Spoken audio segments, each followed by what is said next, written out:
دیکھنے میں تو یہ ونڈر وومن، سپرمین اور دوسرے سپر ہیروز لگتے ہیں، لیکن یہ یہاں سڑکوں پر خلائی مخلوق یعنی ایلین سے لڑنے نہیں آئے، بلکہ مفت تعلیم کے حق میں مظاہرے کر رہے ہیں۔ انوکھے انداز میں یہ مظاہرہ کرنے والے چلی کے طالب علم ہیں اور ان کا مطالبہ ہے کہ حکومت تعلیم کے نظام میں بہتری لائے۔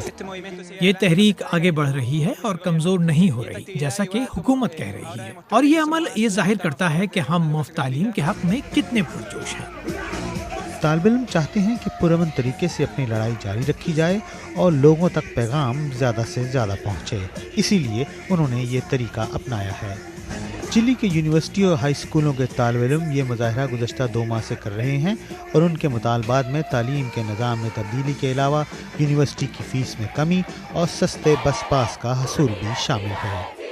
یہ ضروری ہے کہ ہم اس میں پرامن طریقے سے شرکت کریں۔ اس ماہ کے آغاز میں بھی طالب علموں نے ایک انوکھے انداز میں مظاہرہ کیا تھا اور سینکڑوں کی تعداد میں اکٹھے ہو کر بوس و کنار سے پیغام دیا تھا کہ کام پیار سے بھی نکالا جا سکتا ہے۔